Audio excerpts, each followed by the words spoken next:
We're 40 days away from the 2022 Winter Olympics in Beijing, games that come wreathed in controversy. To many, China is a problematic host, given the country's human rights abuses and hard authoritarian turn.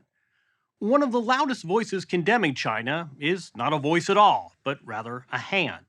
Since self-exiling from China in 2009, the artist known simply as Badiucao has used his work to take on the country's leader Xi Jinping specifically, and the regime more generally. Like all the best political cartoonists, Badiucao is alternately angry and playful as he calls attention to what he sees as China's brutality. It's come at a steep price. Badiucao may never go home again. But on he goes, traveling the world, using paint and wit online and on walls to draw truth to power. The story will continue in a moment. Had you been in Miami Beach this fall, you'd be forgiven for walking by this plaza and thinking you'd encountered promotional billboards for the Beijing Winter Olympics. But a closer look revealed a provocative visual argument for why China is unfit to host the games. Here was a Chinese hockey player bloodying a Tibetan monk, a Chinese snowboarder atop a surveillance camera, a faceless Chinese biathlete poised to execute a member of the Uyghur minority, a curler representing China's delay in warning the world about COVID. This was the handiwork of Badiucao, a 35-year-old Chinese exile now based in Australia. I notice if you look closely, those aren't conventional Olympic rings. They're actually made of barbed wire.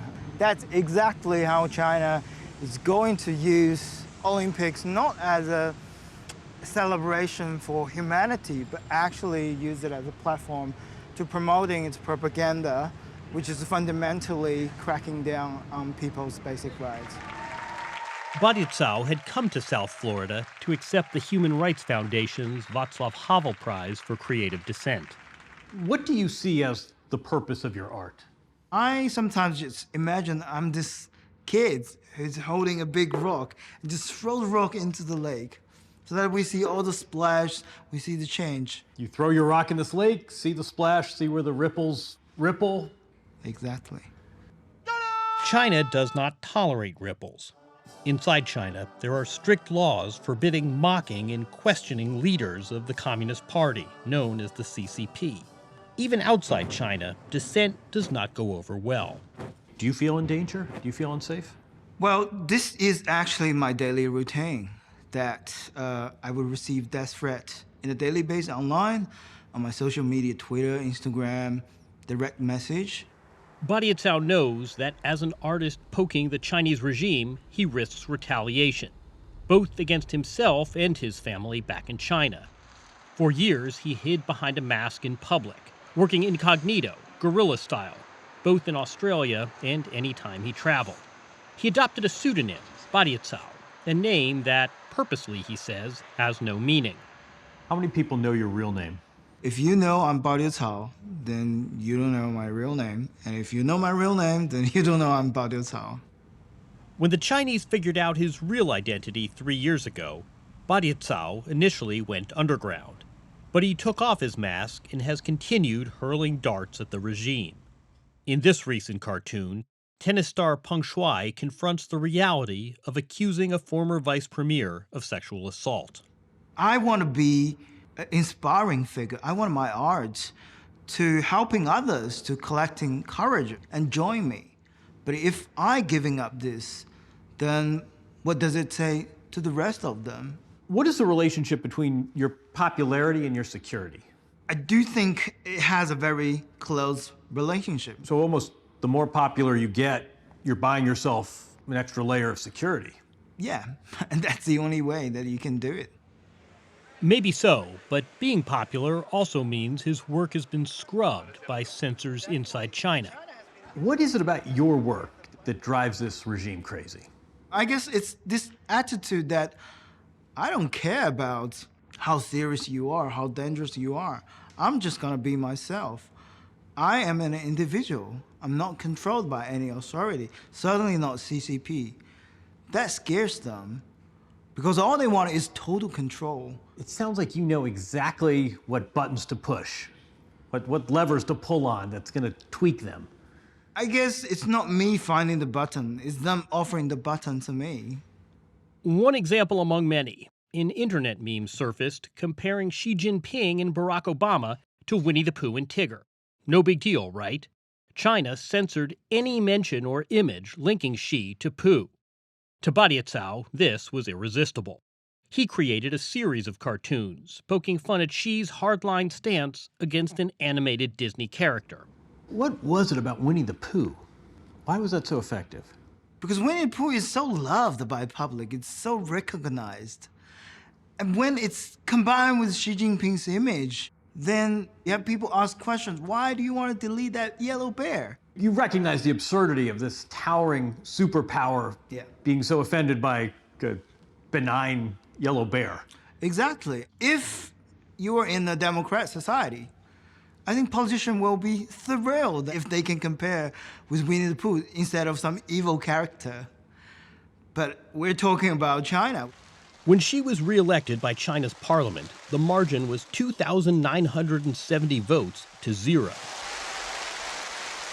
And when Xi got rid of term limits, allowing him to rule indefinitely, Badiucao posted this tongue-in-cheek creation online he called Xi Forever. When the Communist Party went to work on passing a resolution favorably equating Xi to the dictator Mao Zedong, Badiucao, armed with posters, homemade glue, and a full satchel of outrage, went to work in Manhattan. He compared Xi to a magician conjuring Chairman Mao's spirit. Xi Jinping has tried to portray himself as another Mao Zedong, another red son of China. He wants to achieve what Mao has achieved. He wants to be celebrated as this godlike figure, like Mao enjoyed in his time.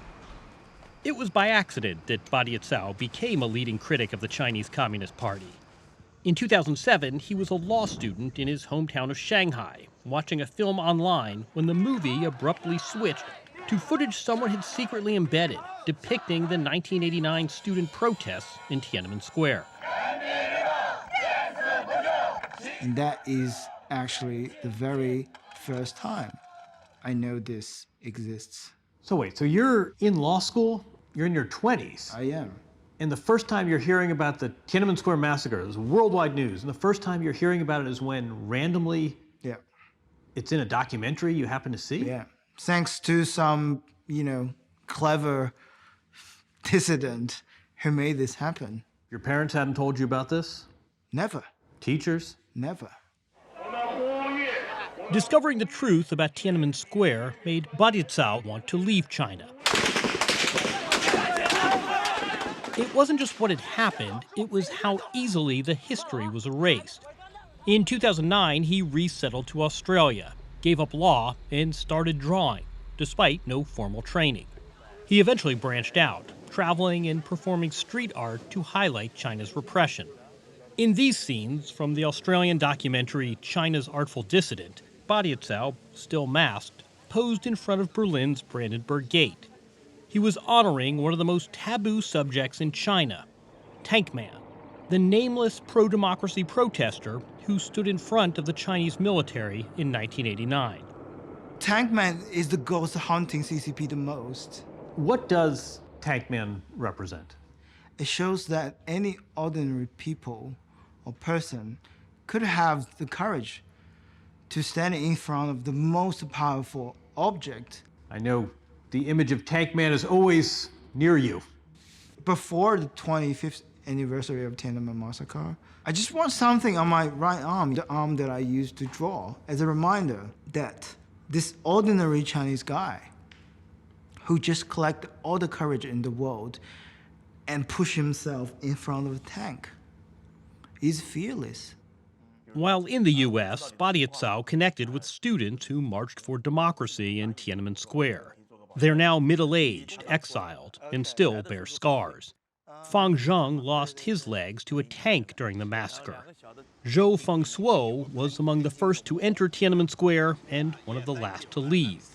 The former students see Badiucao keeping alive their ideals. It's important for the next generation to carry the torch on. And I see this hope on him. And he's so creative. That's how you feel. He's carrying the torch for what your generation started. Yes, definitely. As a protest leader, Zhou became the fifth most wanted man in China. He spent a year in jail, then fled to the U.S. in the mid-90s. Zhou says China doesn't know how to handle Badiucao. Chinese influence over the world is so pervasive, and they can control anything. For example, U.S. companies, but still they cannot change Badiucao. This one single person who can always come out with endless arts challenging the authority. You're saying the Chinese Communist Party can pressure companies and other nations, but they can't. They can't change pressure this person. Guy. Yeah, that's the spirit of Tankman, the person versus totalitarian nation. He's definitely a thorn in their eye. Badiucao may be a lone dissident, taking on the world's largest government, but he is convinced his is no exercise in futility. You said you admire the mythological figure Sisyphus. Right. What do you mean by that? His mission seems like doomed, that he will never push the rock to the very top of the mountain. It's a bit like me when I'm creating artworks to challenge the Chinese regime. I don't know when it will be changed, or I don't know if my work would change it at all. But even if that is a reality, does it mean my work has no meaning? I don't think so. In September, Badiucao brought out his paintbrush to convey his outrage for China's crackdown on Hong Kong. Fashioning Hong Kong's leader Carrie Lam as a puppet of Xi Jinping, Badiucao melded their faces. Last month in northern Italy, a center of art, that combined image greeted visitors as Badiucao held his first major solo exhibition in the city of Brescia. It almost didn't happen. At the last minute, China tried to flex its muscle. They're actually writing threatening letters. It's like a blackmailing, If you do Badiucao's show, then maybe in the future, our collaboration will be problematic. Specifically, the Chinese embassy in Rome demanded the show be canceled because the exhibition was full of anti-Chinese lies, would seriously wound the feelings of the Chinese people, and posed a threat to friendly relations between China and Italy. The Italian authorities held firm, and the show went on. There was a nod to what Badiucao sees as Xi's willfully slow response to COVID, and he paid homage to the Uyghur minority that China has imprisoned. To what extent are you representing the people that can't express themselves inside China? I think this is the reality, that Chinese people do not have a sense of safety that they can speak freely. But I am in this very privileged position that I'm not in China. So I have every responsibility to make my voice to be heard, to become their voices.